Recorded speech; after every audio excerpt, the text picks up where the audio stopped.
Welcome to the Striving for Eternity Academy. This is a special Christmas, well, I'd like to say this is a special Christmas treat, but I don't know, maybe it won't be a treat. This is going to be a different type of class that we're going to do with Striving for Eternity Academy. It's going to be more of a Google Hangout where we're going to have people that are students, or maybe some people that just pop in. It is going to be a Q&A, so most of the questions we're going to hope are questions from students that actually paid attention during class, but who am I fooling? We know better. All right. So with that, we'll just open it up to different questions. I do want to say, though, before we get started, is this is the amazing thing of the technology that we have here that's available. The reason this is so neat is I was talking to someone from Pakistan. That's like all the way on the other side of the world from where I am. And he has no means of being trained. They don't have seminaries. They don't have, he was explaining it's a very Muslim country. So they don't have provisions for him to be able to learn and be trained. And yet he pastors, or what we would call pastors, a small group of people in his home that meet. And that's just the neat thing of this. We're able to be able to provide for him training. And we do that from supporters like you who do support. Hopefully that's all of you who are watching, but let's not kid ourselves. So, but the reality is, you know, I always say in the classes that we put the classes out for free, and we don't charge. That's why it's out on YouTube and things like that. And it's all by donation or people that buy the syllabuses. No syllabus for class tonight, but so we got a couple folks already in the Hangout. And so they could just unmute themselves if they have any questions, and we're going to try to do it orderly. If there's anyone who's watching, you're watching it live, you will see that in the chat room there, or if you're in the chat room, that is. If not, if you're on the YouTube channel, there is a link in the description to join. So if you want to join the Hangout, it's not Stump the Teacher, because, well, it's me. That'll be easy, you know. So, but other than that, if you have questions, now would be a time. If not, maybe I'll ask students questions. So we have a couple folks in here now. If any of you have a question, don't all speak at once. Big Joe is joining us, though. So you guys jumped in. So one of the things I should actually say, I meant to say this was in the notes that I did not bring down here, that I should have. I should say Merry Christmas to everyone. This will be the last class before Christmas, so we want to wish everyone a Merry Christmas if you're watching live or, well, close to live. And I don't know that we're going to do a class next week. We will see. Maybe we'll do, if this goes well, maybe we'll do another Hangout. Who knows? But I'm trying to work on a syllabus, and maybe those of you who are here in the Hangout could tell me your thoughts on it. The next class that I'm working on is on a Bible survey. So here's a question: do any of you guys know what a Bible survey is? Raise a hand from those who are in the Hangout. No one's raising their hand. Okay, Jay's kind of has a half hand. He's doing the I don't want to be embarrassed kind of hand. You know? Well, I think I know what you're talking about, but I might not. So. Well, go for it. What do you think? It's like you give a giant overview of the Old and New Testaments, sort of surveying everything, all the big major events and things. That's one type. That's one type of survey. That would be a theological survey. And but this is going to be a Bible survey, which, if you guys remember, when we were teaching the class on hermeneutics, on how to interpret the Bible, I talked about a handbook. I'm not going to ask if any of you guys remember what a handbook is, but the handbook was a book that goes over, gives a summary of each of the books of the Bible, and that's what we're going to actually do. We're going to go through 66 books of the Bible, giving an overview of each one. And so that's going to be a lot of work to write that syllabus, and so I'm trying to start early. book 4 is To the Proofreader of Systematic Theology, so that'll be what's next. So, so Vincent, you got any questions for us? I'm going to just start in the order in which I think you guys joined in. What is the investigative, I think, judgment in the, which one is it? Is that the Mormons or? No, I think that was the Seventh-day Adventists. Seventh-day Adventists, yeah. What exactly is the investigative judgment? I'm not 100%. I studied Seventh-day Adventism very long ago. But I know Matt has talked about that, and this is for folks that don't know. This is coming up from a hangout we did, Vince and I, last night with Matt Slick, and then we had a Seventh-day Adventist who's been coming in weekly. Some of you who are familiar with Striving for Eternity may be familiar with that because we had this guy.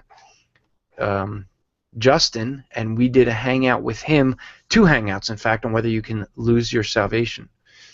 So I'm just trying to do a quick look on Carm for investigative judgment, because I'm not sure if he has some information on it. Well, there's some stuff in the I would actually have to get back to you. I may have to actually ask Matt. He may know a little bit more than I would on it, because I haven't gone into a lot of Seventh-day Adventist doctrine. Here we go. Carm, what does Seventh-day Adventism teach? And he just lists it. He doesn't give links to them. So, all right. See, you got me. I said this wasn't Stump the Teacher. You stumped me. I'm sorry. You said it would be easy, and you're right. What's your favorite color? Blue. No, red. How many people even know what that, and I probably have the colors wrong, what that's a reference to? Monty Python's The Holy Grail. Heretic. Yep. I was going to guess The Matrix. Yeah, no, older than The Matrix. I saw it when I wasn't saved. I saw it when I was saved, so... Monty Python's The Holy Grail? Yeah. The rabbit. Yes. The rabbit. The rabbit. I love the Black Knight who's going to bite your kneecaps off. But that aside, so, any Vincent, did you have other questions? Maybe. I'm going to keep looking now. Let me think for a minute. Ask someone else. All right. Then we'll go on to Mr. Mitch. How do you know Arminian was a Calvinist? All right. Okay, so this is specific to Jacob Arminius, not Arminianism.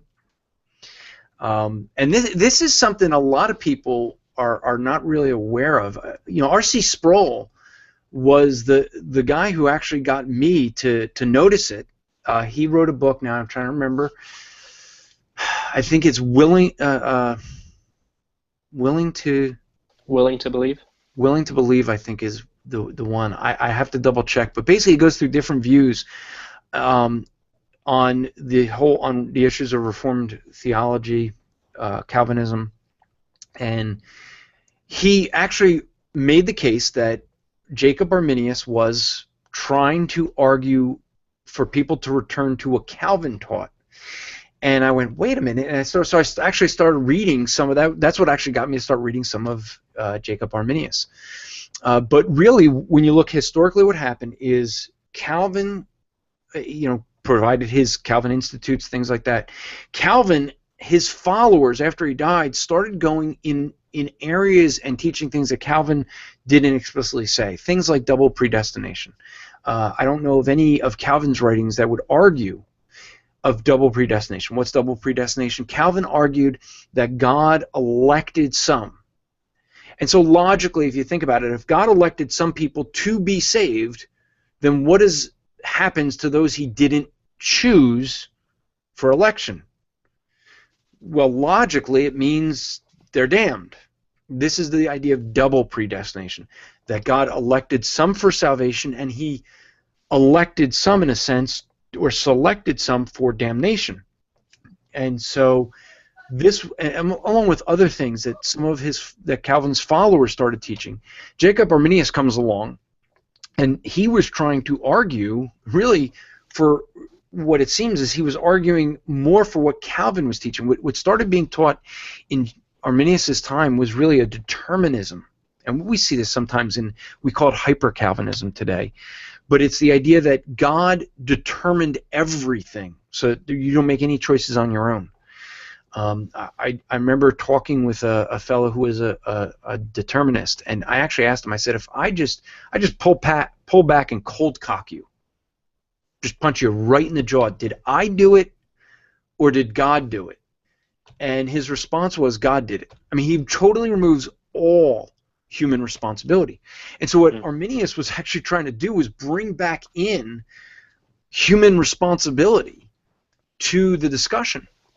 And so he's trying to do that, and he's pushing for that, the folks he was talking to, he's pushing for human responsibility, really to a return of where Calvin was teaching. However, after he died, his followers continued going just like Calvin's followers did, and they went even further. And so they ended up coming up with 5 points of Arminianism to basically argue against the Calvinists. And the Calvinists responded with what we call the 5 points of Calvinism. And they were actually in response to the 5 points of Arminianism. And so it's kind of an interesting thing of history, is what you end up seeing is, just this, someone teaches here and the followers kind of go off this way. You get someone that tries to bring it back over here, but his followers kind of go over to this way, and you just get these bigger divides. We seem to be good at that as Christians, aren't we? We're good at dividing. But so that's the reason I say Arminius himself, in some sense, you could argue that he was a Calvinist. And we wouldn't think that, but I would say that because of the fact that he was taking people that were teaching determinism and trying to go, no, look, this is what Calvin taught. And but because he was trying to argue more on the side of human responsibility, his followers focused on that side of the coin and went further. A real interesting example of this, where I actually got to watch this happen in my own home. Some folks may know of an evangelist and apologist named Cy ten Broedenkate. So Cy came to my home, and he met for the first time a friend of mine, Michael Markavage. Now, Michael is not a Calvinist. Very much so, he's not a Calvinist. But Cy, having never met him, didn't know that. And here, Cy, who would be a Calvinist, what Michael chose to do was pretend that he was a determinist, and he was arguing for determinism. And it was very funny to watch, basically, Cy ten Broedenkate almost sound like an Arminian, because what's he trying to do? He's trying to use passages to argue against determinism by using passages that talk about human responsibility.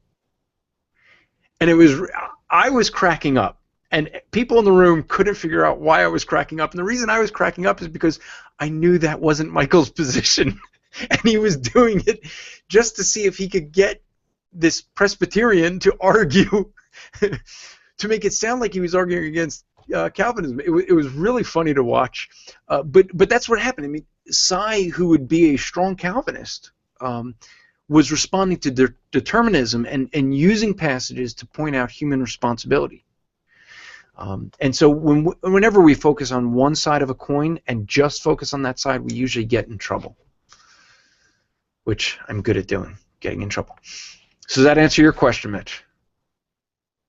He just nodded his head. He didn't want to unmute and say yes. So I'll go down in line. We have KT with us. How you doing, KT? Oh, hanging in here. I'm feeling kind of sick. But So do you have any questions that you'd have for us? well, there was somebody on Facebook who was talking about submission and wives submitting, and he talked about a gentle and quiet spirit or something, and like they're acting like, But anyway, I shouldn't say too much. But so how far do you think that submission is like in marriage? I know the man is supposed to also live with their wife in an understanding way, but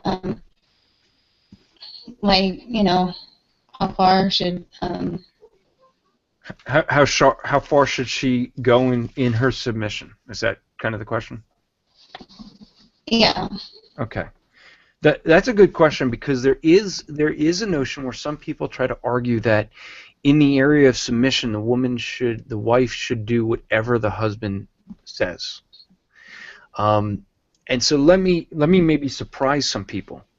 Anyone that hasn't heard me talk on this, I actually believe that the submission of the wife is the husband's responsibility. Now, is it the wife's responsibility? Yes. But now, why do I say that? If you turn to Ephesians chapter 5, which is where we see this idea of submission, but I'm going to look at the last couple of verses of Ephesians chapter 5. So looking at verse 32, is it really 33 is the one we're going to focus on? Well, we could just do 33 because it says, to sum up, each one of you is to love his wife as himself, and the wife is to respect her husband. Now, I make the case that in the Greek, this seems to imply that the word that we see "and" is more of a supportive of its because. All right, so the wife is to respect her husband, but whose job is that? It's the husband's to love her in such a way that she will respect her husband. If a husband loves his wife the way this passage says, to love his wife like Christ loved the church, to love his wife more than he loves himself, then what you're going to see is a wife who's got no problem submitting to that husband. Okay? Now, if a husband is demanding submission, there's a problem there. Okay? The question is to that husband is, why don't you love her more? Right? If he is demanding something from the relationship, then he's not loving the way this passage says for him to do. And that's probably why she doesn't respect him, and probably why she's not submitting.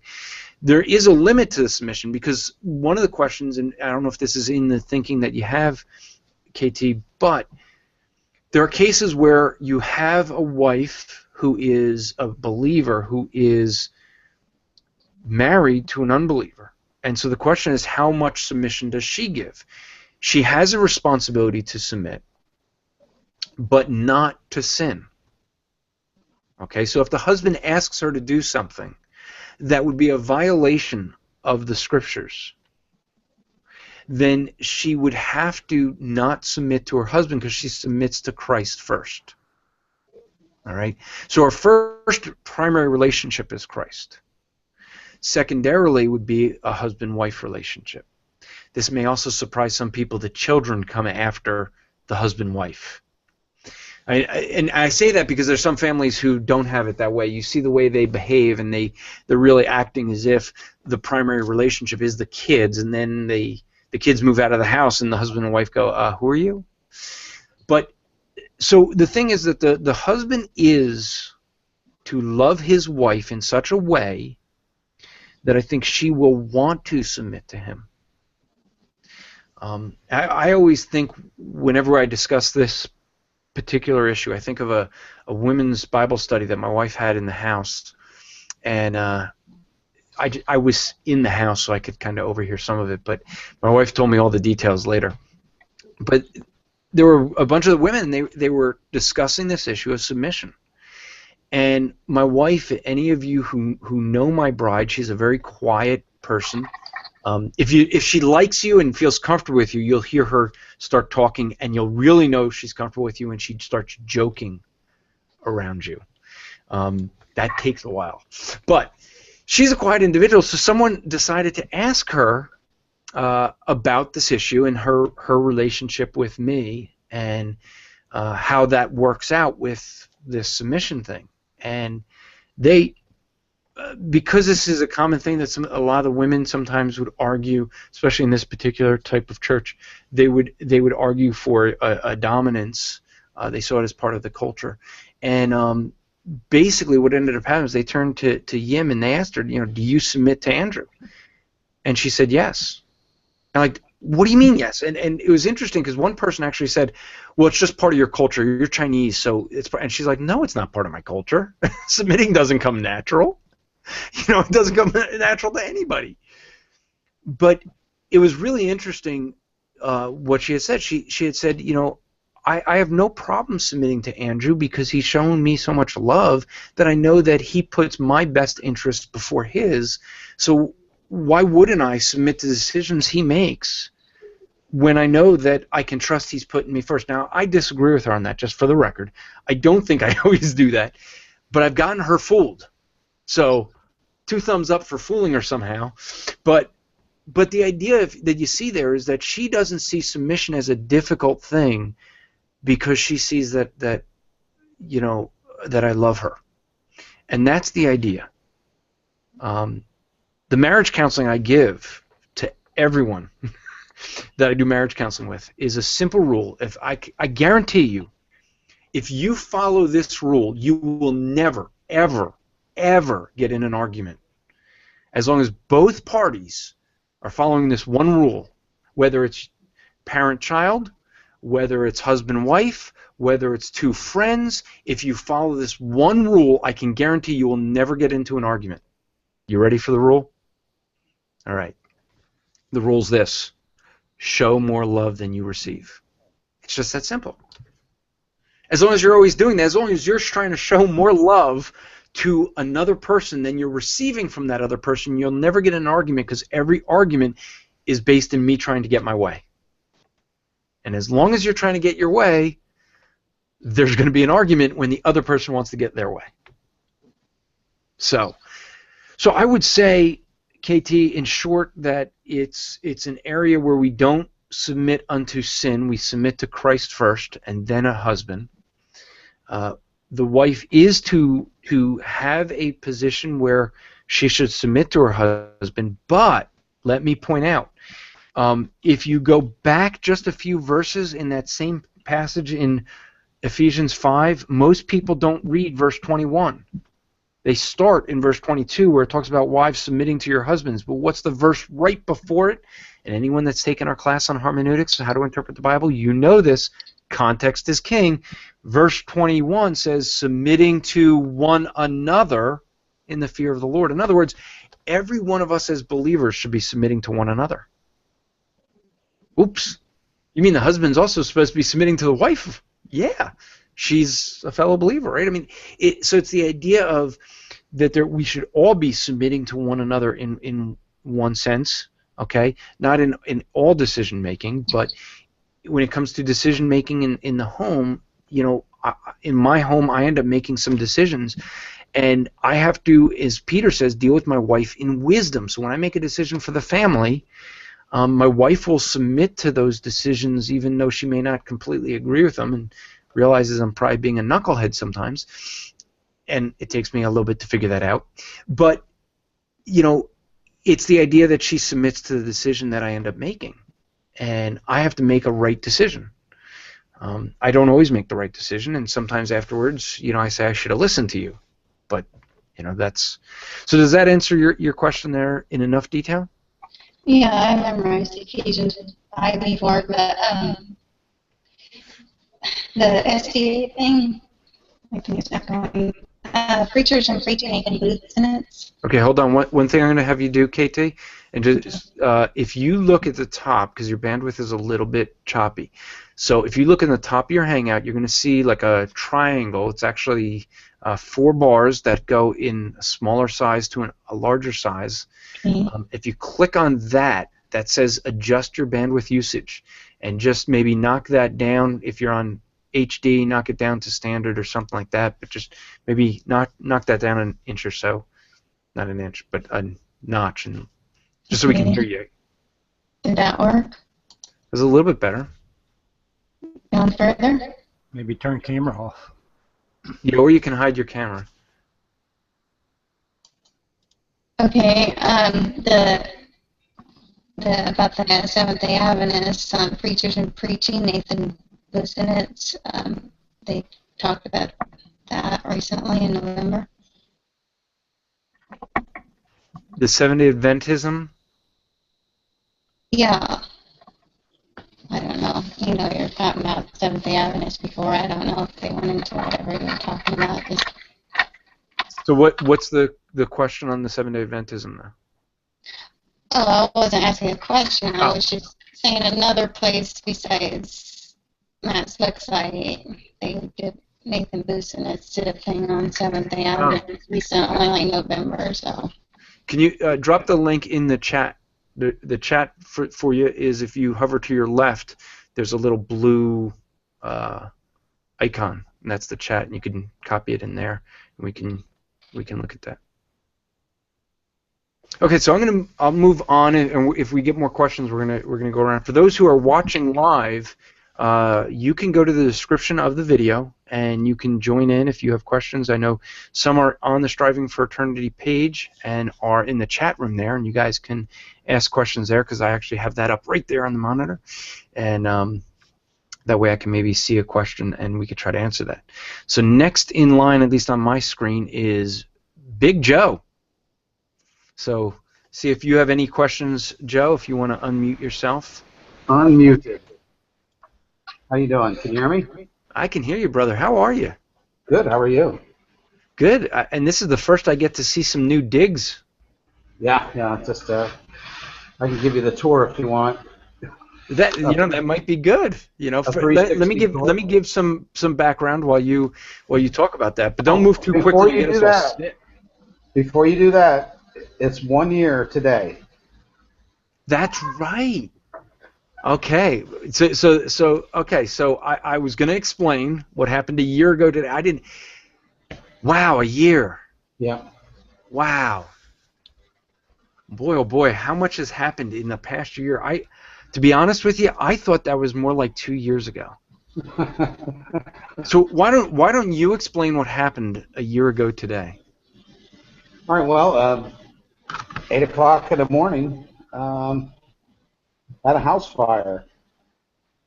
Within minutes, the house was engulfed. We barely got out, and took nearly everything. Destroyed nearly everything that we had. There's a few things we were able to salvage, and even my car was destroyed. And now we're sitting in a house that's bigger than the one we had, and it's paid for in cash. I mean, there's no debt on this house. So we and the car too, right? Yeah. Yes. And for some folks that don't know, I mean, I know you clearly know this, but some who may be new in the last year, here at the Striving for Eternity Academy and at Striving for Eternity, we took up a fund to help Joe and his family. I mean, put yourself in the position. It was the Sunday before Christmas, and just a few days, 4 days from Christmas, and your house, I mean, Christmas presents, everything, gone. And so that it was a big deal. And, I know this embarrasses you, Joe, but I'm going to say it anyway because I think it really is a testimony to you. I got to read a newspaper article where Joe's sitting there with this big smile on his face, and people are like even the people writing the article are like, they can't believe that he's smiling. He just lost his house. He lost everything. And he's using this as an opportunity to share the gospel with reporters.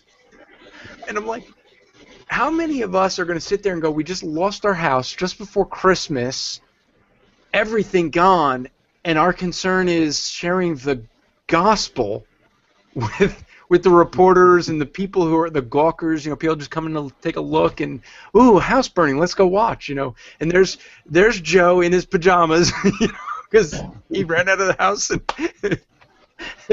you know.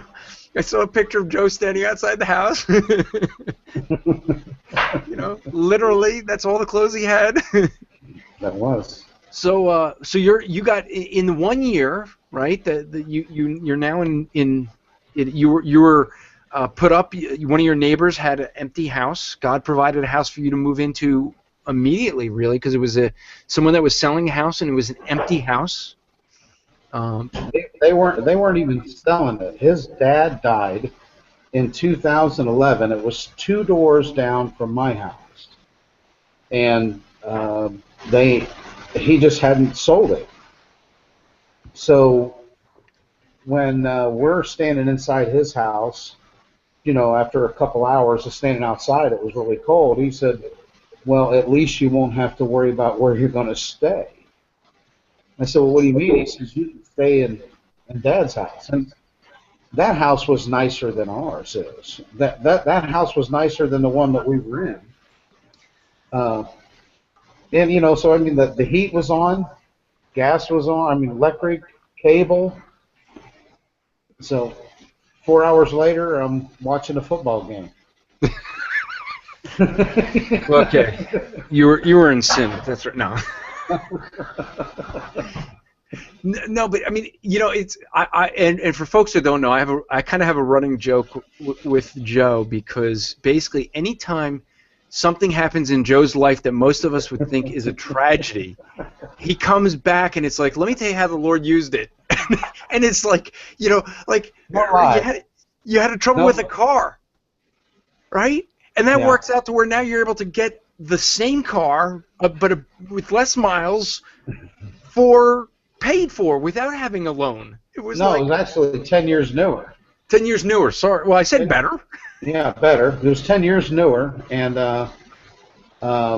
you know, I had to borrow a little bit of money to get it, and then it turned around a couple days later. The guy I had representing me for the insurance company came and gave me a check for a couple $100 shy of what we had to borrow for that car. That was just completely out of the blue. So that's why when we say that, you know, for some of you, you helped Joe at a time of need, and he's in a home now that's his own. He was able to buy a new home. He did not build on the property where he was. He bought a new home. Could have. Yeah, I could have built a house that was worth twice of what I would be able to sell it for. To me, I thought it was a waste. Yeah. Waste of money. So now, do you have any questions? Yeah. Okay, next person. Okay. That's called history, knowing that Joe likes to ask me questions I can't answer, kind of like Vincent did. Well, let me think. So, Joe, you'll be happy to know that we covered the issue of, you know, in past classes, in the theology class, on dispensationalism, one of the things you wanted me to address. But you'll be happy to know that Book 4 of the syllabus on systematic theology will cover the doctrine of the church, and yes, we will get into the doctrine of end times. Joe has wanted me to address this topic for a long time. I'm coming home. Don't go too quick. You won't get to see what the Bible teaches on. The question I had was,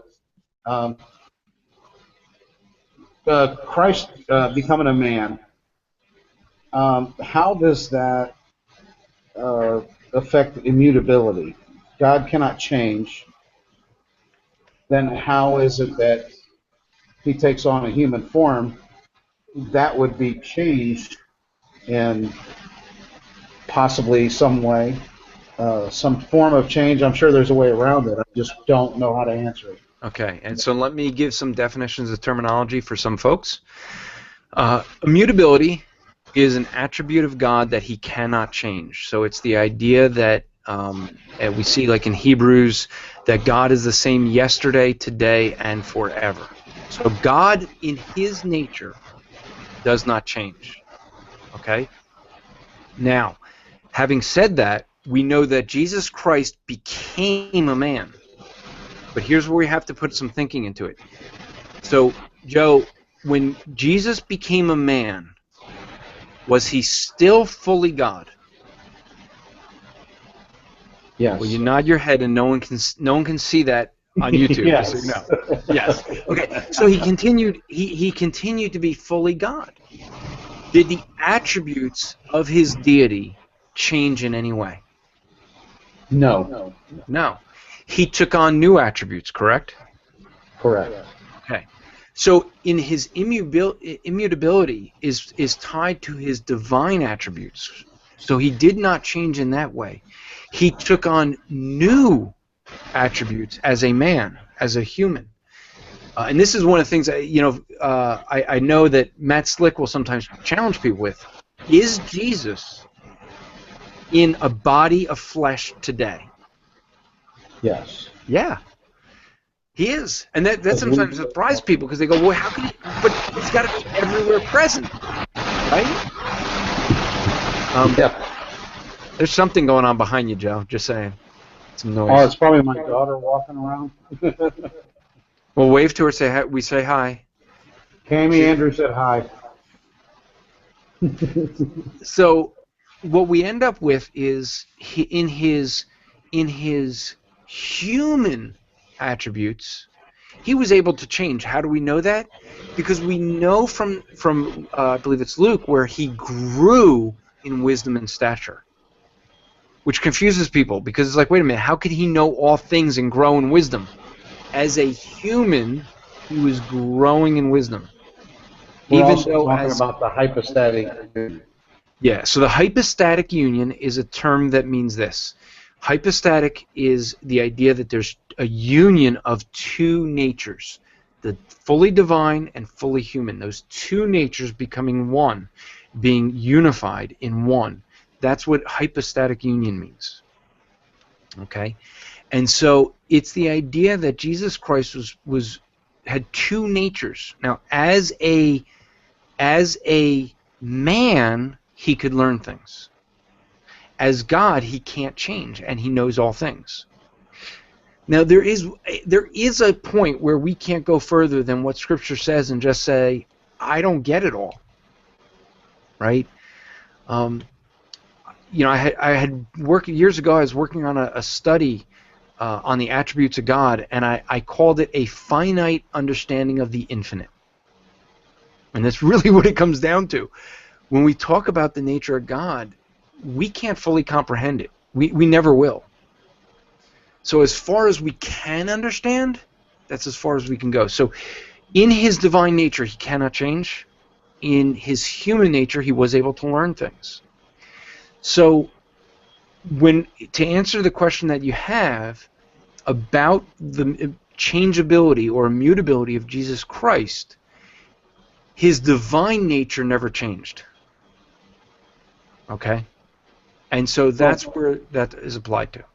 One thing I thought of too would be if I use a hammer, okay, then I put a glove on to use the hammer. That doesn't change me in any way. I mean, the glove doesn't change my nature, who I am. Would that be a fair? Yeah. I mean, one of the problems with any illustration we do in this case is that no illustration is going to work, because we don't have any other cases that, it's like the Trinity. There are no other cases of a Trinity like the Trinity, and there's no other cases of a hypostatic union other than Christ, and so it makes it really hard to find an illustration of it. I mean, I would put a glove on when using a hammer because I'm probably going to hit my hand. So it's called protection. See? Hit the wrong nail. Yeah. Yes. I've done that before, and so I actually have a finger that has no nail because of that. Well, thanks. I wanted to say hi to Mitch and Christine. I can see them both in there. Hey, guys. Yo. Yo. Now, if you don't realize, Mitch's. I happen to know from the positioning of Mitch's camera that he's watching and doing this on his poorly functioning laptop and not his TV that's internet connected, where he usually watches. So My TV doesn't have a camera. that's a good reason to do it on the. Okay, is Christine and the girls? Well, I can't say girls anymore. Sorry, the girls and boy watching on the sofa over there. No, they're watching in the other room. Ah, okay. Hi, Christine. Hi, girls. Hi, Joseph. Okay. Sorry. But I think Joe was saying hi to Christine LaValle. Yeah. Well, Christina, you're muted in the correction. It's La Valley, but that's okay. You're still muted when you say it. I'm from New York. So the thing of I'm from New York means don't blame me if I look like an idiot. That's kind of what that phrase. Okay, no, sorry. All right. So Jay turned his camera off. I don't know if he's still there. He was next. So Joe, is there any other questions, or was that it? Okay, so he shook his head no. Jay, are you there? So Jay is probably busy playing his Rubik's Cube, which he does in a different hangout that we do. So next in order that I have here is Mr. James. James, you can unmute yourself if you have any questions. James is clearly using his cell phone or iPad or something of the such, and he is wobbling. Yeah. He's trying to see if he can make us seasick because he was just on a cruise recently. James, are you going on another cruise, say in April maybe? Absolutely. You sure about that? Yeah, as long as it doesn't book up. Well, you better hurry up. What is that cruise that you plan on going on? It's an apologetics cruise. What kind of heretics are speaking on that? Mormons. Well, Mormon Research Ministry. Yep, okay. You got that one. Well, you'll be speaking. There's a slickster. A slickster's going to be speaking. Yeah, I was thinking more along the lines of you, but oh! Yeah, I guess that'll work too. So the Jew, the Mormon, and the slick walk into a cruise now. So what questions do you have for us tonight? Really don't too much have a question. More of a just kind of more observation from what we kind of on the hangout last night, and I think you've been on there the last couple of weeks, and the kind of people that we've really encountered. And it's kind of funny because today at work I was talking to somebody who has claimed that at one point they were a Christian and they no longer are a believer, and asked them how long they were a Christian for, and they responded about 10 years. So I said, all right, do you know what justification and sanctification are? No, what's that? So, wow. Yeah. So I asked them what kind of church they were in, and I can't remember what her name was, but she was on the hangout last week. Shira, something like that. That's it. But she kind of listed the characteristics of the church. They were very legalistic, and this person gave almost the same exact definition. So I don't know if this is some kind of trend that. Well, she gave So let me give some background to folks just with that. So the Hangout is Bible Thumping Wingnut. Bible Thumping Wingnut is a ministry of Striving for Eternity. We support them. We have a formal relationship with them. And so they have a Sunday night hangout with Matt Slick, and a bunch of us join in, and we have had some people that have been arguing that it's it's wrong to challenge a person when they say that they were once a Christian, to see if they actually understand some basic things. Now, in the case of what we're dealing with a guy, Matt Delhunty, who is using his argument that he was once a Christian as proof that he can speak to the doctrines of Christianity. And so all that happened was Matt Slick, who was debating him, just asked him questions about Christianity, And the guy didn't know some basic things like hypostatic union was one of the questions, justification, sanctification, I mean, some things that you should know. Now, remember, this is a guy who said he was training to be a pastor. I would expect you to know beyond just basic stuff if you're going to train to be a pastor. But, you know, people were saying that that was kind of like wrong to do and things like that. And this one woman that James is referring to got on and said, well, look, I never learned those things. She was from Canada, and in this past hangout, Pastor Adam Hall he's familiar with that, and you know, with that church, and so he gave us some more insight into that. But one of the things is that you have to make a distinction there is that a lot of people who go to church think that going to church makes them a Christian or being raised in a Christian home makes them a Christian, and that's not what Christianity is, but they don't know the difference. And so what they say is, I used to be a Christian, meaning I used to go to church and I used to follow in what they told me to do, but they never actually understood any of it. And Christianity is different than a lot of religions, in the sense, in Judaism, if your mother is Jewish, then you're Jewish by the religion. It's, by the way, the only religion that I know of that's like that. Can anyone think of a reason why that might be? You know, maybe Jesus not having a human father? Maybe. So we could still say Jesus was Jewish through Mary. But there are a lot of religions where if you are raised, if your father is that religion, then that's the religion you are.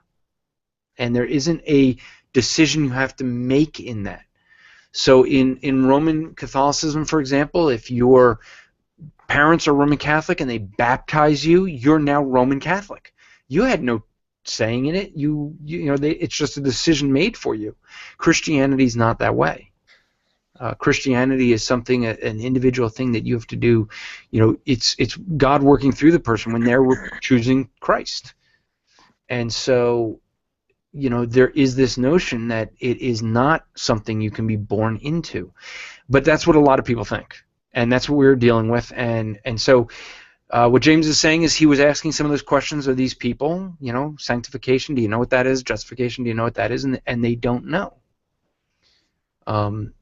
One of the things I ask on the street, and James, maybe you could ask them this, and this is more when I deal with people, though, that say they are a Christian. Anyone that comes to me, when I'm out on the street sharing the gospel and someone tells me, you know, that they are a Christian, I'll ask them, what do they mean by that? And if they really can't give an answer, you know, sometimes I'll ask them, how does someone become a Christian? And, you know, typically what I get is, we have to have a relationship with Jesus Christ. I hear that a lot, especially down south where James is. You know, down south where James is, everyone's a Christian, supposedly. But, yeah, you know, I ask this question. I'll say, okay, let me ask you a question. You say it's a relationship with Jesus Christ. Yes. How many times a month would you say you read your Bible? And the common answer I get is 3 or 4. I kind of think 3 or 4 is when they're in church. I think that's what they're 3 or 4 times a month, 3 or 4 weeks in the month they're at church, and that's just my guess. But the common answer I get is 3 or 4. And so what I always do with them is I say, well, if you got married and you go off on the honeymoon, you get back from the honeymoon, and your spouse says to you, hey, that was a great honeymoon. You know what? I'll give you a call when I get a chance. Maybe we could talk 3 or 4 times a month. I had one woman that literally said, I'd kill him. You know, I said, so you're saying you wouldn't have much of a relationship? She said, no, that wouldn't be any kind of relationship. That most people can recognize that's not a relationship. And I'll just go, well, you said that being a Christian is having a relationship with Christ, but you talking to Christ or hearing from Christ is only 3 or 4 times a month, and you're saying that's not a relationship. What kind of relationship do you have with God? It's a question I like to ask to get them at least thinking through things, and then I can explain that it's not about having a relationship with Christ. It's about being in a right state with God, about being reconciled to God, about having our sins forgiven because something that Christ did. And it allows me to open up into that. So, okay, back to your question, James. Well, so I mean that was just pretty much it. You know, I see that And a by the way, lot. turn the camera down a little so we can at least see the beard, not the forehead. You know, just saying. Yeah, yeah, it's just kind of something I'm kind of piecing together because the church that I was in, you know, whenever I was first saved, it was kind of the same thing as we weren't taught any kind of specific doctrine. But the more that I studied on my own, the more I started seeing contradictions in actual teachings and started seeing these terms that people who were saying they were saved for 10 years don't know. So to me, it says one of two things. It's just that they're either veiled to the gospel, or number two, they're not putting in any kind of quality study or prayer time themselves. Yeah, you'll see a lot of that, and you know, some of this also is, whether we like it or not, is that we live in a culture now where the mega church is the idea of what Right. people think should be the standard. And so what a lot of times we have is you have guys that pastor churches that are not interested in teaching and training and discipling. They're interested in keeping numbers. Because more numbers generates more numbers, and more numbers generates more donations. And so a lot of people focus on just keeping the people coming in, getting them in and keeping them in. The problem is what you get them, what you bring them in with, you have to keep them with. And so if you keep them with shallow theology, that's what you're going to keep teaching. And so, you know, people that are sound in faith like yourself end up leaving those churches. You go find other churches because you're just not going to learn anything there. You know, and your background is very similar with Mitch's, who's also here. And I don't know if the two of you have ever talked about your backgrounds, but you have very similar backgrounds in churches that you went to and whatnot. You were once a professing atheist that got into a prosperity gospel church, and then through study of the Bible ended up finding a heretic named Frank Mullis. And sorry. For those who don't know, Pastor Frank Mullis is a good friend of both of ours, and he is the pastor, James's pastor. So. Yeah, you know, it was just the more that I kept hearing about these great plans God had for me, and literally, I was reading in the book of Acts, and the only thing I was seeing were the apostles being stoned and being put in jail, and I'm like, well, that doesn't seem too prosperous. Well, the only reason that it doesn't seem prosperous is because there is this great promise that, you know, they just didn't hear. It's Jeremiah 29:11. Right. For I know the plans I have for you. This is the Lord's declaration: plans of welfare and not for disaster, to give to you a future of hope. Right? What about the few verses below that speak of sword and famine? Yeah. So and James is referring, because this is something we taught at James's church. We taught the Bible Interpretation Made Easy seminar, and a couple of verses down in verse 17 and 18. And in verse 18 it says, "I will pursue them with sword and famine and plague. I will make them a horror for all the kingdoms of the earth and a curse." Actually, you just have to go one verse before it in verse 10, and to know who he's talking about. Verse 10, Jeremiah 29:10. One verse, just one verse before it. Who's this promise for? For this is what the Lord says: when 70 years for Babylon are complete, I will attend to you and will confirm my promise concerning you to restore you to this place. It's kind of funny because on my timeline for the memories from today last year is a lengthy post I made about Jeremiah 29:11, and you had commented on it. Yeah. I think in one of the classes I jokingly said that why does no one have Jeremiah 29:17 and 18 on their pillows and their memory verse and their, you know, and you actually took it, put this nice pretty picture behind it. Yeah. And you put those two verses and you just put it up on Facebook, and people were not getting it. They just were like, "Wait a minute, what?" Well, that doesn't sound very nice. Now, for those who are not in the hangout, well, you should be. But if you're not in the hangout, you did not see Joe Conkle's face as James was talking about it. He had head over hands, head down, just like this, just. Like I literally made that picture the day that the Bible app made it, where you could make make the background pictures with the verses in it. Like So everybody was posting John 3:16, and then here comes this guy posting Jeremiah 29:17 and 18 on that. Now, my life verse is Leviticus 13:40. Okay, I gotta go look this up. Leviticus 13:40. Yeah. I mean, anytime someone's gonna say their life verse is in Leviticus, you know. 13, 40, and 40. 13 through 40 through 42. Okay, Leviticus 13:40 to 42 says, if a man loses. If a man loses his hair. If a man loses the hair of his head, he is bald, but he is clean. I stop right there and I scream, saved! Wow. So Mitchell and I are both very clean. Hey, Well, I the have issue is he shaves his head, so it doesn't count. You can even see a little bit. Vincent, what were you saying? I don't have any hair either, so. You shave it too, though. It doesn't count. Well, I have it on the sides whenever it grows in. The top, not so much. So I'm becoming clean. Yeah. So Christine's asking you about the app is YouVersion, right? Yeah. Okay. Just checking because that's what I told her. Yeah, Making it's on the sure I'm right. version. So James, do you have any other questions or? Actually, yeah. This past Saturday, you met my mother-in-law, and kind of the little bit of past issue that we have there as far as whenever. Be careful, she's watching. I sent her the link.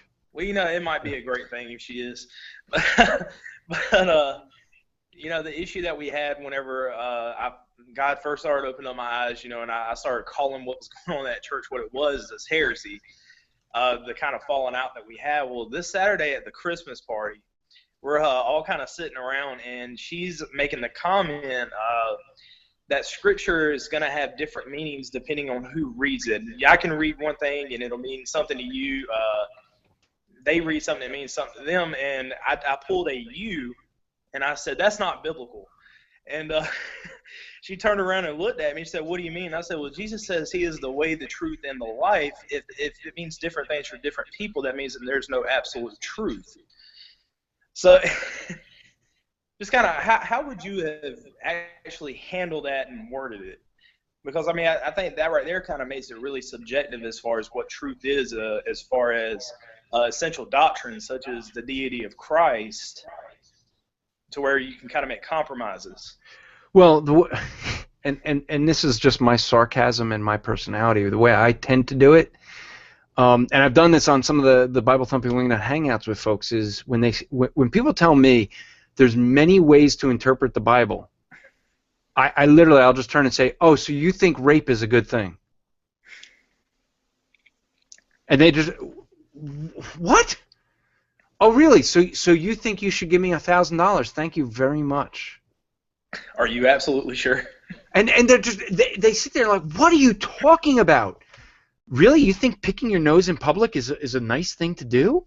I'll just say like bizarre things like that, and what am I doing? I'm just interpreting it any way that I want. There's multiple ways to interpret what you're saying.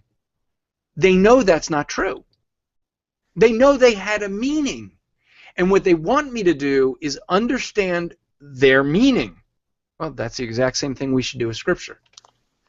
I did this recently on a YouTube video. Guy, one of the videos we have is telling me that I'm not spiritual like he is because I'm too bogged down in knowledge and learning and trusting of the Scriptures, and I'm not being led by the Spirit. And I'm not, therefore, I'm not able to correct him and explain things because he's more spiritual. And my response to him was, I said, well, you got a point. I was praying this, today over this matter, and the Spirit told me, not only are you wrong, but you're going to be one of those that's mentioned in Matthew 7:21 to 23, where it says Many will come to me in that day and say, Lord, Lord, haven't we cast out demons, healed the sick, done many miracles? And I will say to them, I never knew you. Depart from me, you who practice lawlessness. And this, so the Spirit told me that that's you. And I can't be wrong because I'm now being led by the Spirit. And I said, now, if you disagree with that, it's only because you're not really believing what you're telling me I should be believing. So either practice what you preach and accept that this is of the Spirit, or stop trying to teach your false doctrine.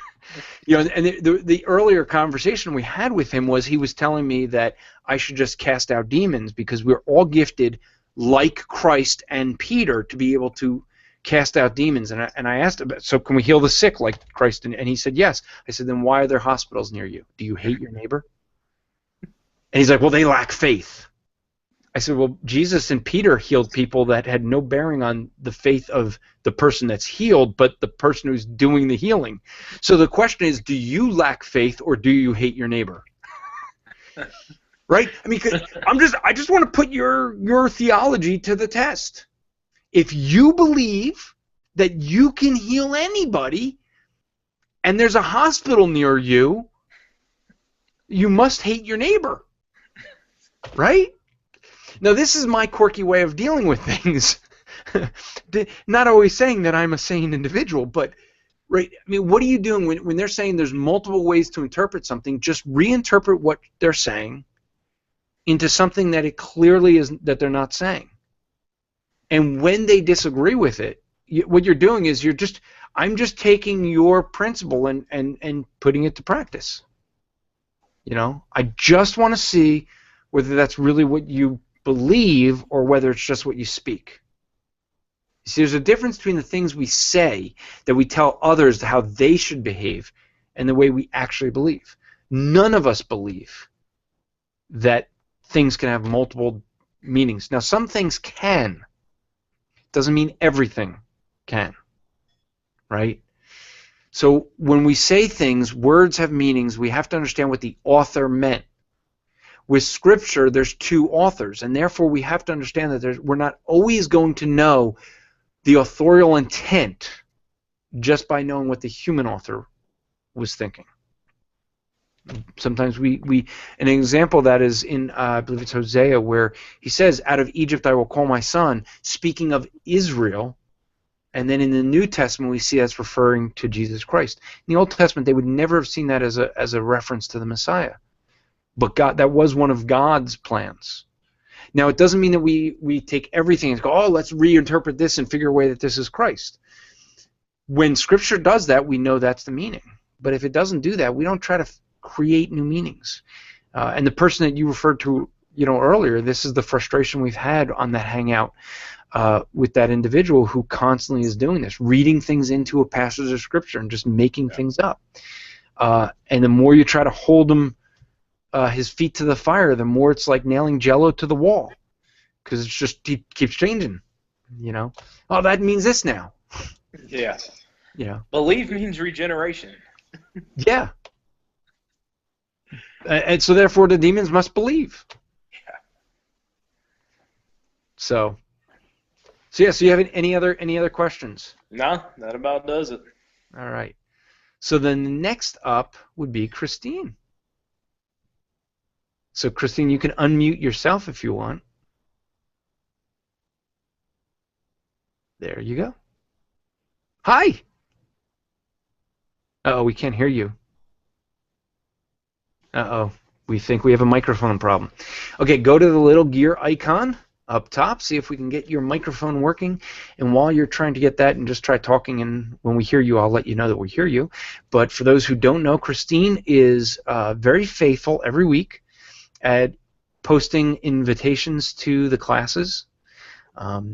Christine used to be, I'm going to expose it, Christine used to be the person, before we had the new chat, what Christine used to do is take all the nasty things people said in chat about me, copy it, and send it to me. That's right. No secrets. There we go, we can hear you. Say that again? Yeah. So Christine used to take the chat and copy it so that I could read it afterwards. And so every week I'd get an email. So I couldn't respond live when people would say things in chat. But now we have a chat that I can scroll endlessly back and see what people are saying. I lost my job. You lost your job? Yeah, that job. Oh, That, well, if you want to keep doing it, you can. no, I don't want to keep doing it. Yeah, Ustream was a pain to deal with, so Yeah. still is. So, Christina, do you have any questions? Your question No, is does it matter what the Presbyterianism topic? wrong? Yes, Does it Presbyterianism's wrong. Yes, there you go. No, it's not. I can tell you the Holy Spirit told me so because I love my dad. He teaches me a lot. So he's great. And we're studying family worship in our Christian education classes on Sunday evenings. And I was wondering how you feel about it, and do you do daily family worship? So, two aspects of that. Family worship, I think, is a good thing to do. We've had seasons in our family where we did it very well.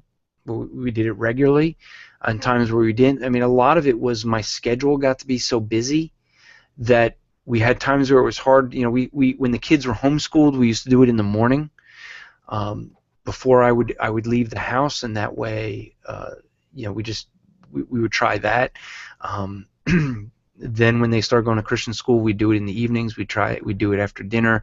So we've done a lot of different things. We used to do once a week where we would do activities, and so it was a study. But I have a series of books that give you, activities as a family that you could do. Now I'm an empty nester, so it's my wife and I, and so we will do our devotions after dinner. We've done it where we'll do some devotions together. We do our reading. It's basically now that with kids in college, she wasn't making enough money. Well, let me correct that. She wasn't actually getting paid. She was working full time at the ministry and wasn't getting paid for it, but it was saving us having to hire someone. So she actually had to go find some work. So she's actually trying to do that, and so in that she gets home later at night, and we're not together all day. So with that, we used to do devotion when the kids were in school and it was just her and I. We would do our devotions at 10 in the morning, but now what we do in our devotions has been different at times. We've gone through basically the whole New Testament. I kind of go slowly, but yeah, it's been 20 years. We're actually almost done. We're in 2 Peter, so we only have a few books left in those years. But we'll do different things. When the kids were younger, I didn't take large passages of scripture, and I didn't get into lots of detail. I would kind of go over stuff, and take a small passage, do a little bit of keep a shorter session when they were younger, and then we've just expanded it and made it longer and longer. So it does. If people are doing it, I do think it should be age appropriate, understanding that you do want to teach your children to be able to sit and listen and take notes. We would, during family devotions, we would take notes, and I'd have the kids keep the notes. And both my kids, I think, still have those notes even today. I don't know if they ever go back and look at them, but there was a time where I even graded them for their notes. And there's times where we would try to make it a fun time. There were times where I had my kids lead devotions. As they got older, they each had a time where I would, they would lead devotions, and I would work with them on, understanding the text and looking at it, and they would, kind of preparing them and teach them how to study the scriptures. And so there were times where they would do that. So we've done a lot of different things with that. I can't say I've always been consistent with it, though. But it's a thing where it is important, and it is important for the father, I think, to be doing it. I think it's important to not just take something that someone else read. I mean, like, for example, we have some books that we would read along with scripture after our devotions. Let God Make Your Day. It's a creationist devotional, so it's one page. It's very short, but it's just something about creation. And so, each of us in my family have an interest in science, so we enjoy it. And so we used to read some books from Ken Ham. I used to read some books from Cotton Mather. He's a Puritan who wrote a book devoted to children who died young in the faith, and yet even though they died young, they had been well known for their strong faith. And so when my kids were young, we read through that book, just looking at the lives of these young children, 8, 6, 10-year-old kids that would die, and yet they would be known as having lived a strong Christian life even at that age. And there's just these accounts of them. Unfortunately, I don't have that book anymore. We lent it to someone, and I've never seen it again, and it's not in print. So I can't remember the title. I can't. That's the problem. I'd have to do some searching to try to figure out the title. It was put out by, let me think of the publishers at least. I think the publishers are now owned by Ligonier. Oh, all right. But how do you say the guy's name? I think it is. I'm pretty sure it was Cotton Mather. And I think it's Mather. I think is how it was spelled. Mather. There you go. Thank you. Okay. Are you familiar, Jay? Are you familiar with the book? No, I'm not. I just know how to spell his name. Yeah, it was something. So let me do a quick Google search here on Cotton Mather children. See if we can find it. Google is this great resource. You can put almost anything in. I'm just trying to look. Let me put the word book in and see. I'm pretty sure he was the author. But it's been many years. I had that book maybe, it was probably like 15 years ago. My kids have kind of grown up a little bit, believe it or not. But you still fill the room with balloons. Yeah, so now I have to explain that since you brought it up. Thanks a lot. What she's referring to, what Christina's referring to, is that when my daughter went off to college for her first year and she came home for a fall break, I decided to, just, shall we say, give my daughter a memory. And the memory I chose to give her was that I filled her room. When I say filled, I literally mean filled her room with 640 balloons. I thought that would be enough to actually fill it to the ceiling, but it didn't. But it did fill it to where she couldn't get in her bed. Her bed, by the way, is one of these beds that's 4 or 5 feet off the ground. Okay, and the balloons were level with her bed, and she's got to get steps to the bed. She basically said that her room smelled like latex for weeks. And so, Sola Dea Gloria Publishers, that is the publishers, just by the way. But I'm still trying to look. I just remembered that. So yeah, so my daughter came in and I took video of her walking in her room, being like, "Really, Dad? Really? Man, get a life!" I mean, that's literally her words. And the sad thing is that when I was doing this and spending the entire night before doing this, I mean, my fingers were raw, just tying the. I mean, the balloons started off really big, and as I kept doing them, they got smaller and smaller and smaller because I had to tie the knots, and it was killing my fingers. So, it was it was really funny because I just, you know, I wanted to fill the room. So it was a crazy idea I had, and basically she took all the balloons and pushed them down the stairs and into a den, and we have videos of her and her friends playing. Mitch, do you remember that room by any chance? No. Yes, you do. I have video of it. Mitch and his family came over. We lost his daughter. Literally lost his daughter under the balloons because the balloons were taller than both his little girls. And then one of them dropped something in a room full of balloons. The kids loved it. It was like a huge ball pit, but with balloons. You know? I remember the picture. They were great, weren't they? Yeah. I still hear about balloons every other day. Yeah, so these are the crazy One things second. that I do. You're a good dad. I'm an insane dad. I'm amazed that my kids may have turned out normal. Oh, yeah. That's true. It's all my wife. It's a good point there. Yep. Yeah. No. I mean, so since I'm going to expose myself and my insaneness, I'll give you a story that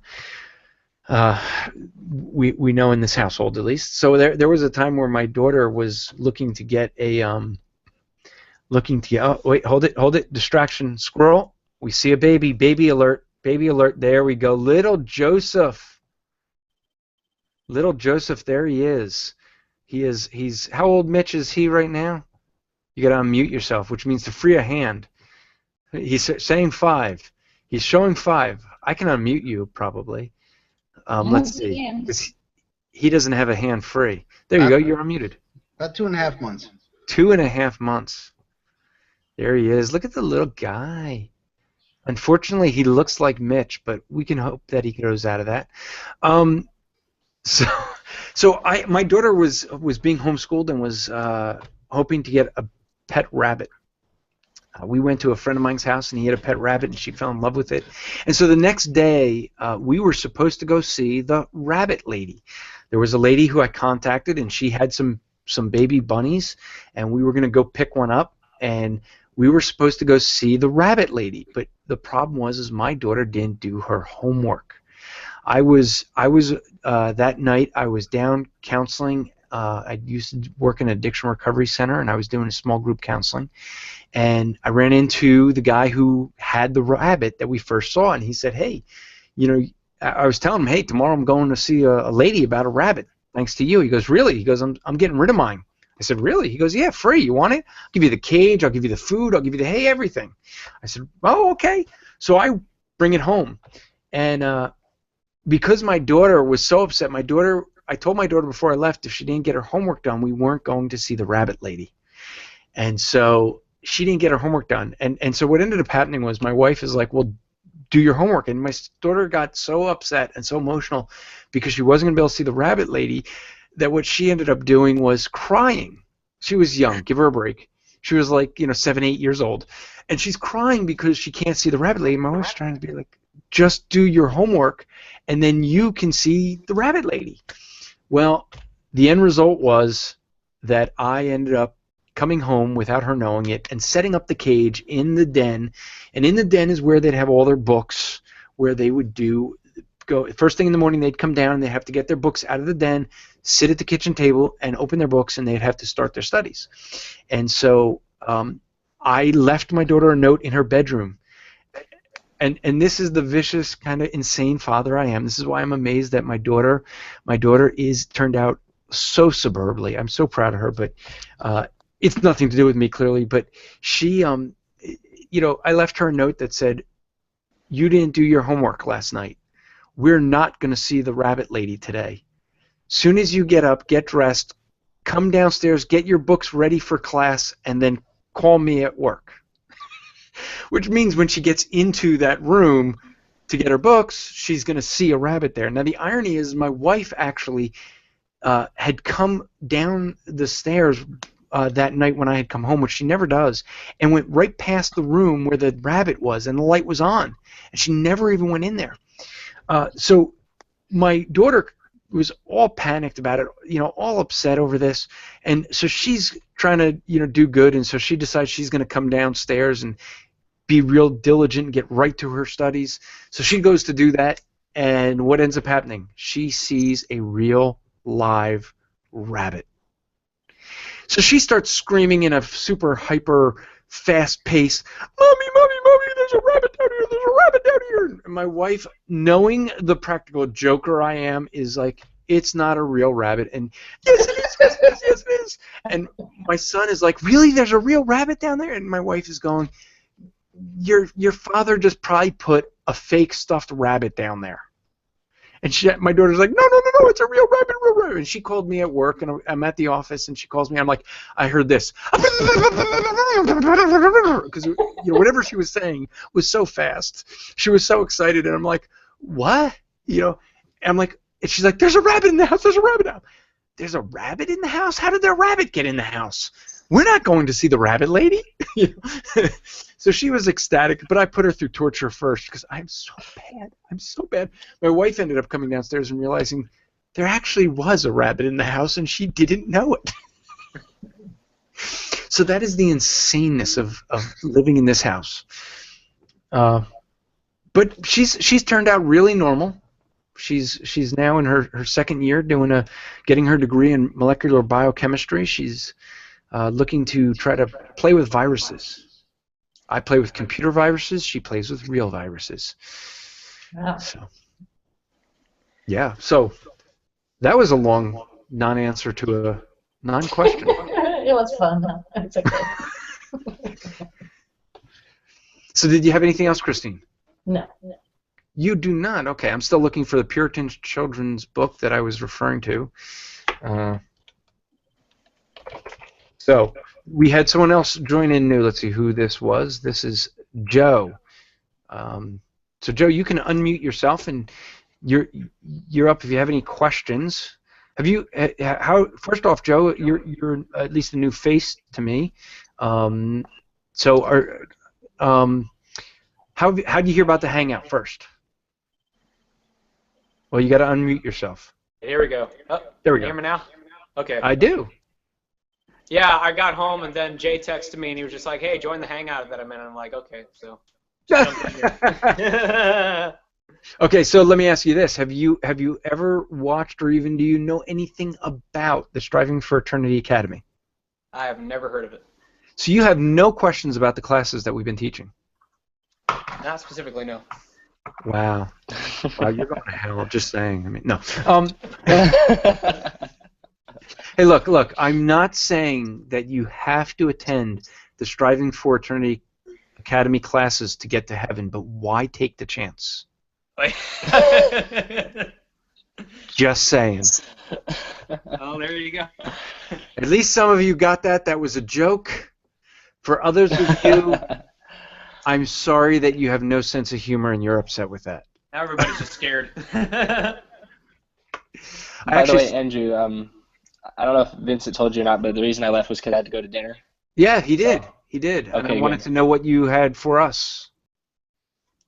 I didn't actually have any actual questions. I did have a Bible No, I was question, talking about dinner. I'm hungry. Oh, dinner? Yeah, what was for dinner? I had taco. I had burritos. Oh, see, that's not even a temptation at all. Thank you. I had 3 slices of pizza here just sitting. Who said that? Who said that? I just had 3 slices of pizza. Joe. I just came home from work and I just brought home some food, so. Pizza is my love. See, here's the thing. You have to understand. I may be fully Jewish. My stomach is 100% Italian. And I married a Chinese girl who cooks Chinese food, and she cooks really good Chinese food, but it's not Italian food. Oh.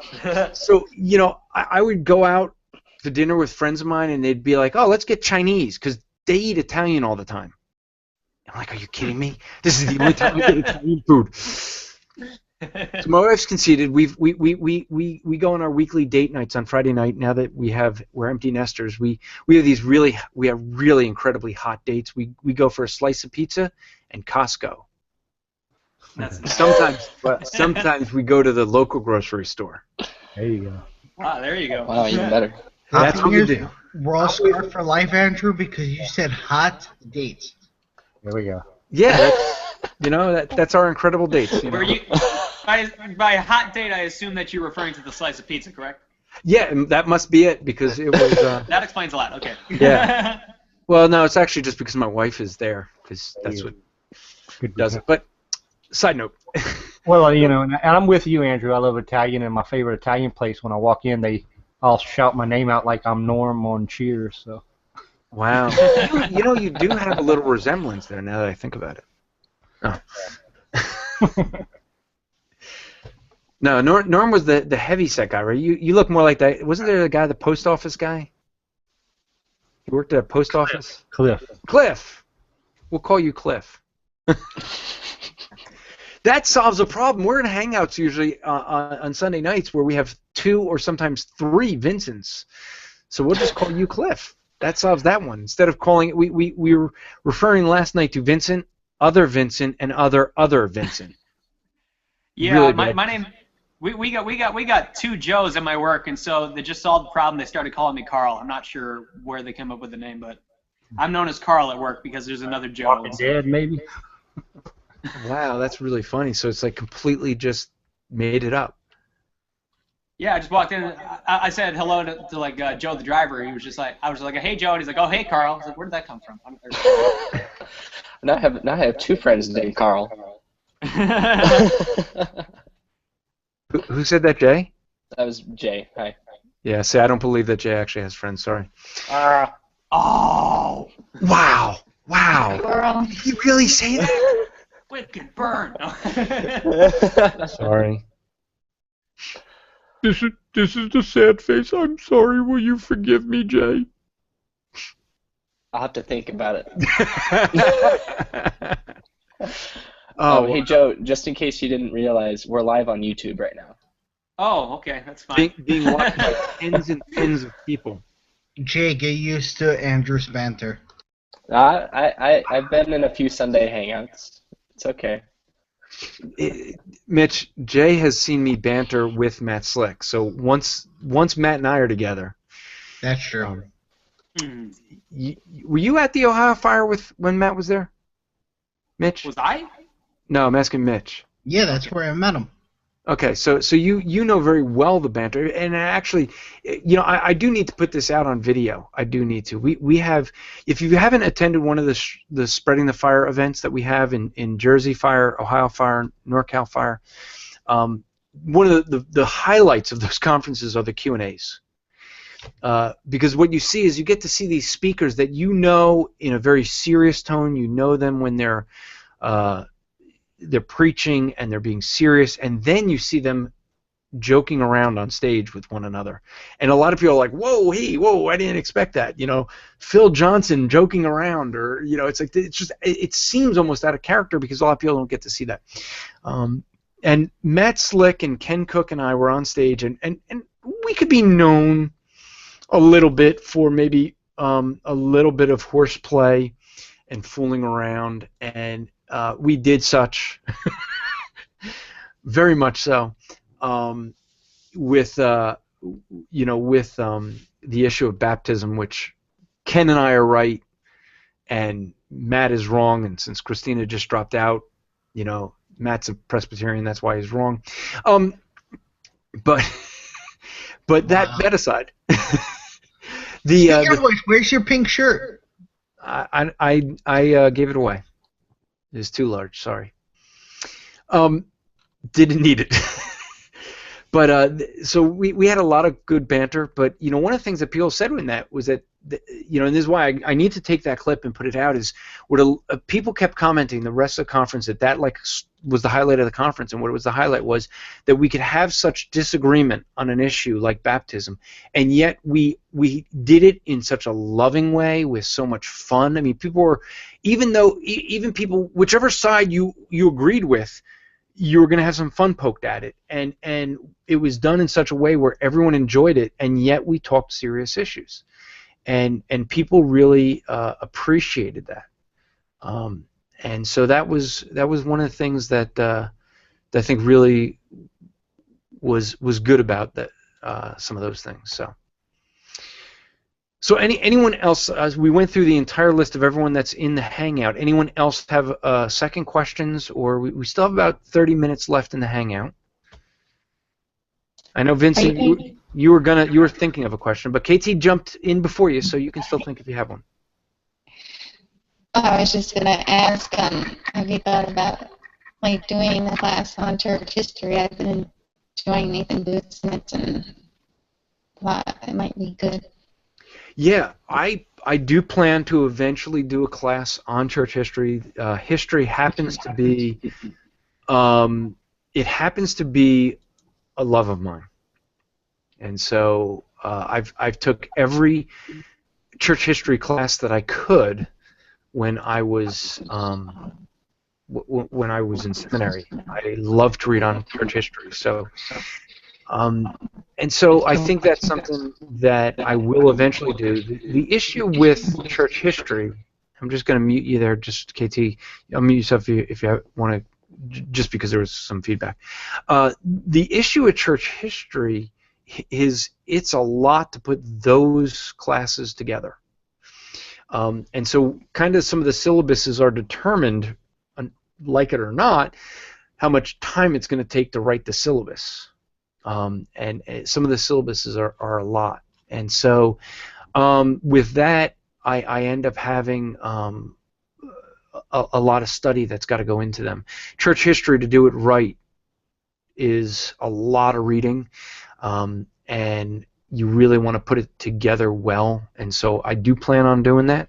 I will have a church history class eventually, but I mean, what we're planning to do, and this would be great for Joe, who knows nothing about the Striving for Eternity Academy. I'll let him know what it is. What the Academy actually is, Joe and others, is a class that we do every Monday nights live, 8 o'clock Eastern Standard Time. And it is where basically we put the classes out on, the Striving for Eternity page is the link to the Academy where you can watch live. You can jump in the chat. But we teach classes for free. We do not charge for attending or watching the classes. We put them out on YouTube. We have all the playlists there so you can watch them. We have over 100 classes already there. And what we're doing, so you understand the methodology, what we're doing, we started with how to interpret the Bible.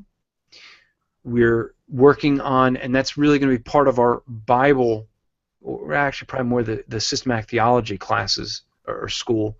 We have classes on systematic theology, and that's going to be a separate school that'll have other classes that will eventually be in there. We'll have a class dedicated to like the deity of Christ or the Trinity, things like that. Did anyone see it? Go do that again, James. We just saw a hand wave. Someone that was just waving. The wife was there. There she is. That's Shelby. Hey, Shelby. So, squirrel distraction. But I don't forget where I'm at in the discussion. So what we're doing is we've started a school of discipleship where we had an introduction to discipling. We're going to add other classes in there. We are doing right now, we're in the class of world religions where we did an introduction to the Western world religions. We'll do classes devoted where we'll have maybe 20 classes devoted to Jehovah's Witnesses, to Mormons, to atheists. Yes, that's a religion.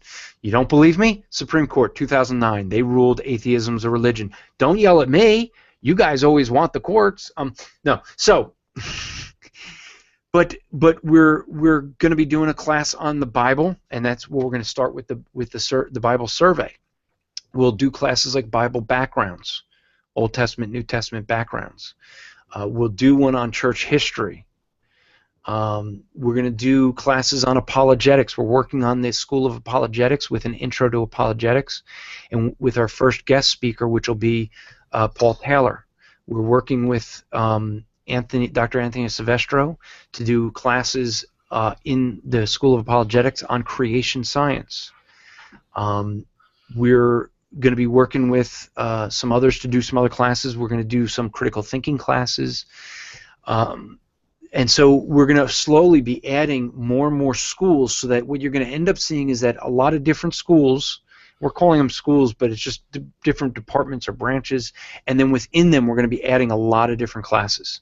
What we're also working toward with the website, and you're going to see a change in the website soon, and hopefully what you're going to see, and this is another thing that just takes lots of time, but what you're going to see is we're going to finally have the enrollment, which with some people pay $50 a year for. We're going to do it finally. And what it's going to have is you're going to see a section where you're going to actually have tests and quizzes, and you can actually take the class. You're going to have homework you could do, outside reading that you'd have, and we're going to set all that up. You'll get graded on it, and after a set number of credits, you know, we're going to give certificates.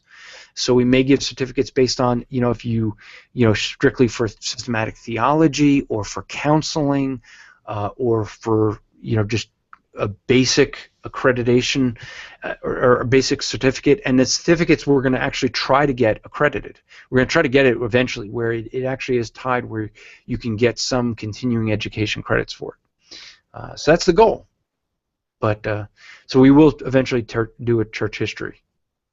And hopefully we can get, you know, some other people that will be teaching them, because I got the ugliest face of all to be looking at, and just saying. Well, no, that's true. You could be looking. You could be looking at this. Ooh, Mitch. Oh, you could be looking at that face. Just saying. All right.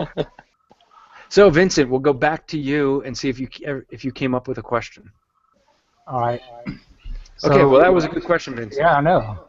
They're the best kind, right?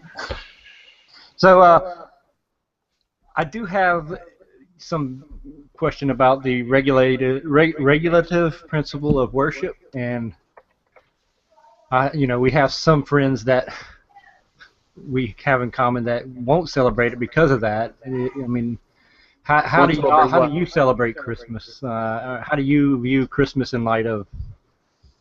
Well, I'm in a different. I may be in a little bit of a different boat.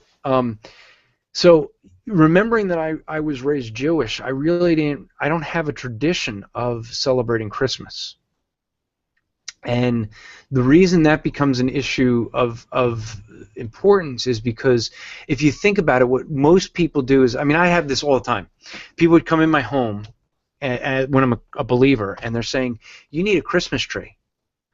And I would tell them, seriously, for years, this was my line. I'd say, if you could give me one reason why I should have a Christmas tree, other than the fact that you grew up with one, I'll get one. And no one could ever give me a reason for having a Christmas tree, other than the fact they grew up with one. And so, you know, I didn't grow up with that tradition. I grew up with a menorah. I think you should have some candles in your house and speak and sing songs in a language you don't know. You know, it's, you know, that's the thing. I mean, people have traditions, and so we have to realistically make a distinction between what's our tradition, what is it we hold to because that's the way we grew up, and what is it that we actually should be doing. If someone doesn't celebrate Christmas, I have a dear friend of mine. He does not celebrate Christmas. You know, Christ was not born in December, and you know, he understands that Christmas was actually a pagan holiday that the, you know, Roman Empire just Christianized, just like Easter. And I mean, Easter at least is, you know, tied to Passover, so it is, you know, there's yeah. but it's, you know, they wanted to take a holiday, Christmas, that everybody was celebrating, a pagan day, and they couldn't just get rid of it, so what they do, they Christianized it. They gave it a Christian meaning. And so, you know, look, there's lots of things that people have that's a tradition, and that's fine. As long as that tradition does not go against Scripture, I don't have a problem with it. Now, what you do have is people that'll say, well, you know, I mean, there are some who say that we shouldn't. So, and this is when you refer to the regulatory principle. The regulatory principle for people is this idea that we don't do anything that's not specifically stated in the Bible to be done. Okay?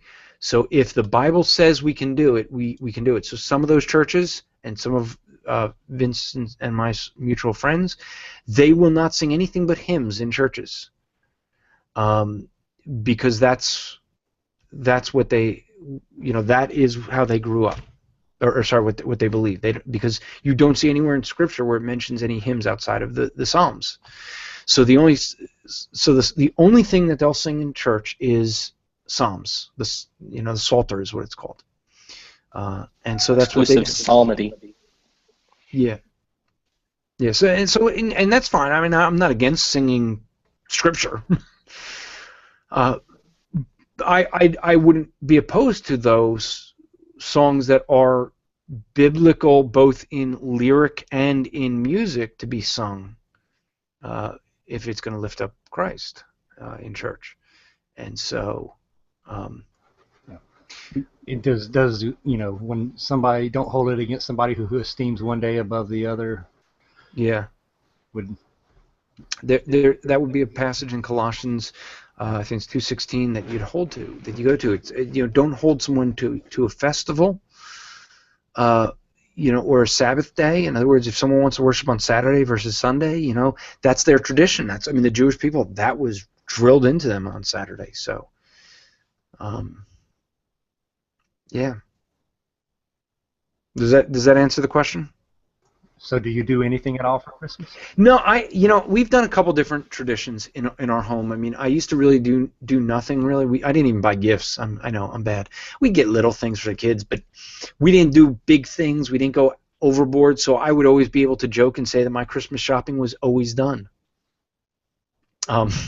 Because we didn't get anything. My wife eventually got a tree one year after Christmas, so now we have a Christmas tree. And so my wife and daughter would have a tradition where they would decorate the house. My kids wanted the lights outside, and so one year we all went outside together. I got all these lights and I handed it to them, and I said, "Go for it." Next year there were no lights outside, and no one wanted lights outside. Solve that problem.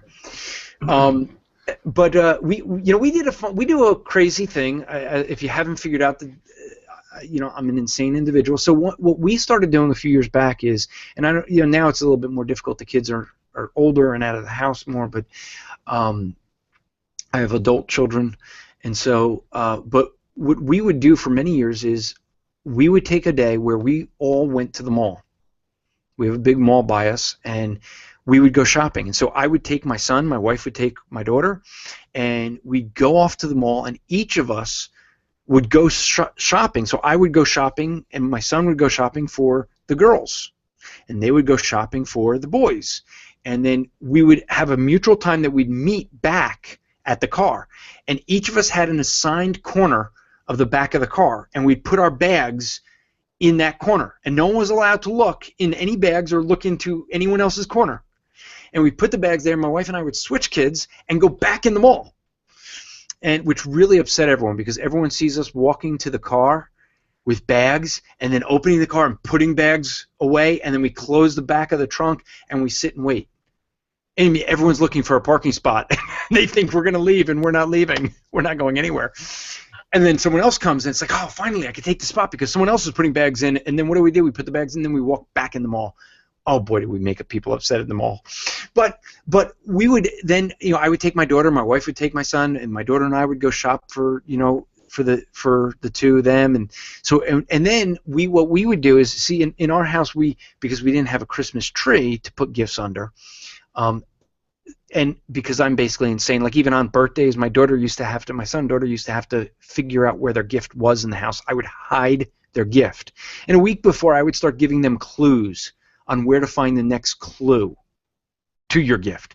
So we hide everyone's gift on Christmas Day. Christmas morning, we'd run around the house hiding our gifts, and you had to find your gift. And if you didn't find your gift, well, you didn't get a gift that year. Okay, there was one year where my son hid a gift, and he had to tell my daughter where it was because he hid it in her halogen light on top, and if she actually turned the light on, it would actually have caused a fire. So we had to solve that one. But I mean, we've hid it where literally, I won't mention who, but one member of the family, we took a sweater and hid it by hanging it on the rail over the window in the living room. And that individual never found it. It was right there in plain sight, and it wasn't found. The three of us were cracking up, just being like, "How could you not see the gift? It's right there." So that was really what we would, the insanity of what we would do, how we would do our Christmas. But we usually have my wife's family come in. They stay with us for a couple days, and we pack way more people than the house can fit, which makes it a lot of fun. And now that the kids are older, they stay up all night. We play Risk or Monopoly. We've gone to the mall late at night. The mall opens like Christmas Day. Like, it's really, like, I think it was a Christmas Day or Christmas Eve or both. And we'd go to the mall at like midnight and get all the sales. Just why not? So that's what we've kind of the best. My favorite Christmas though was when my in-laws started deciding they wanted to start doing Christmas. They had no idea what they were doing. They never did Christmas. They never did, but they had started having more kids. So what they did is they lined up 6 kids, 6 and under. So on one part of the kitchen they had all these kids. On the other part of the kitchen they each had 4 gifts. So 6 kids, 24 wrapped gifts. They lined the kids up, and then one of the parents just said, "Ready, go." It wasn't, "Here, this present is for this person, this present is..." No. They let the kids, because the kids aren't old enough to realize, so the kids just thought they can grab any box and it's therefore theirs. So what did every kid do? They went for the biggest box they could get and just ripped the paper off and thought that gift was now theirs. And then they grab the next one. They're trying to see. So it's a rapid thing to see if I can rip enough paper, does this gift become mine? So they're all trying to rip them open and get as many and collect as many as they could. And they always go for the biggest ones first. And they're trying to hold on to it. It's classic. I wish I had video of it, because basically then all the parents had to announce which gift they bought and for who. The next year I said, okay, there's got to be a little bit more order to this. So there you go. Disappointment there, huh? Yeah. So let me say this back, and Christine's not here, but I gotta give I will give the link to Christine, and I'm gonna put it in this here, and I'm gonna in the chat. I put a link, and there is the book, A Token for Christian, being on an exact account of the conversion, holy and exemplary lives, and joyful deaths of several young children, in 2 parts. The Puritans loved really, really long titles for their books. Just saying. But what I do see is that book that is on Amazon for 69 cents used. 69 cents. I am getting a replacement for my book. Well, 69 cents. How could you not? it's a good thing this was brought up for you, huh? Yeah, I'm happy, even though my kids are too old for it. But you know what? It really, Maybe grandkids in the future. Huh? Grandkids in the future. That could be. We could do that. Yeah, there we go. Loving it. Thank you, Christine, for asking the question. Now I got to tell Christine, hey, guess what? Here's the link. So, are there any other last minute questions? Anyone else have anything I'll also open up if there's anyone that wants to share anything about the Academy. We could talk about Mitch because he's away from his microphone. So now that Mitch is back, we can't talk about him anymore. That was some really funny stuff, James, that you had said about Mitch. I have a question. Okay, Katie. Did you celebrate Hanukkah, and do Christians celebrate Hanukkah? I celebrated Hanukkah when I was Jewish. I did not as a Christian. I did celebrate Passover. Continue going to my grandmother's for Passover as a Christian. But I really didn't celebrate Hanukkah after I became a believer. And really, I should clarify that. Well, I mean, I shouldn't say it. As long as I was in my parents' home, where I was, I continued to celebrate Hanukkah in their home. But after I moved out to college, I stopped for the most part. So, but if any of you guys have, I'll give you guys a chance to say if there's anything you want to say about the academy or any of the classes or anything like that. Things you think we can do to improve, I think I fell asleep to one of your hermeneutics classes once. Me too. Don't tell anybody. I Fancy editing took care of it. You didn't notice. I put it on right before I went to bed, and then I laid there and fell asleep, and that was what happened. So I fell asleep in the actual church. Oh, sorry. Was that James? I found that hard to believe that he actually goes to church. Sorry. Just saying. People become Catholics all of a sudden. They're confessing. They're confessing. No, I'm confessing for James. So. I got a question. Yeah. Kind of like a preview to the next systematic theology book. Rapture, true or false? Is it biblical? And if so, where does it? When and where could it potentially take place? Is it biblical? Yes, of course. It's in the Bible. It mentions rapture. The issue becomes, well, what is the nature of that rapture? Okay. The reality is I would say every system believes in a rapture in the sense that there's a day where God's going to come to judgment, and I mean, even those that believe that in the end the bad go down and the good go up, but the reality is I'm going to hold that until class.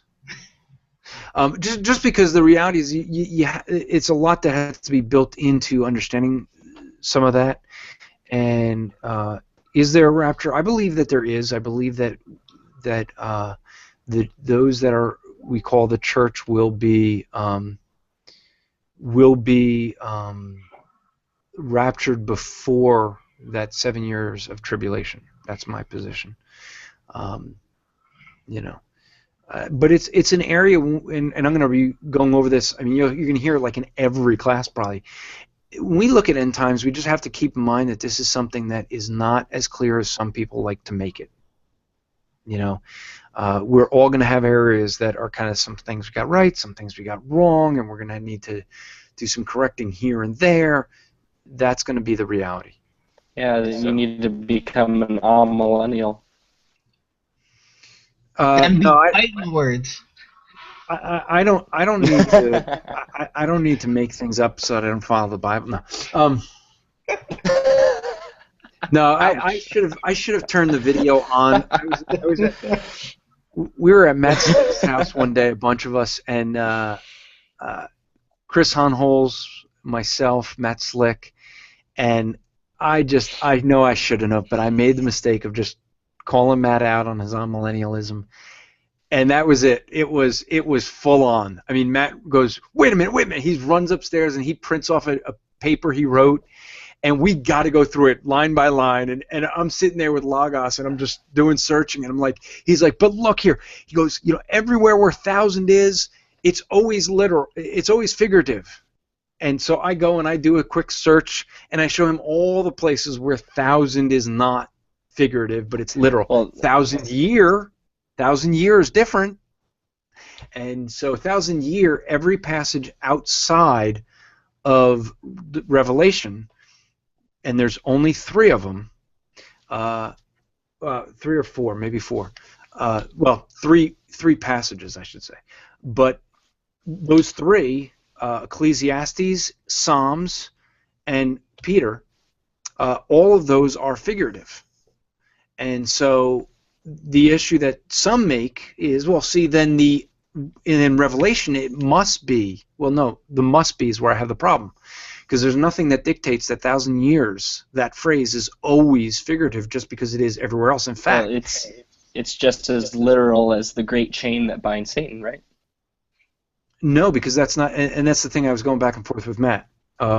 So, and we won't have time to get into it, but I'll or that Satan is a serpent. Satan is, but the serpent is a literal name for Satan. Okay, so what is literal? And is it a chain? There is, Satan is literally bound. Could it be a literal chain? Yes, it could be. Okay? But the thing is that he's saying something he literally saw, but he's speaking of the 1,000 years. He is using literal language here on the main thing. And what people try to do is say, well, the chains have to be figurative because angels are spirit. Okay, but what's he literally saying here? He's saying what he saw. He literally saw these things. And the context is giving 1,000 years. So here's the thing. If you take these references, you have there's 4 verses that mention 6 times the word 1,000 years. If these are literal, and you take that same argument that's tried to make that, because it's figurative in other areas, well, if these are meant to be literal, then the other passages must be literal because there's more passages that use it literally. You see, that's a bad way of approaching the scripture because, well, I guess none of you were on the hangout last night when we were dealing with Justin, but this is what he does. He takes a word that means something in one passage and reads it into another passage. So we're not going to get a chance to get into that. But you know what? Maybe,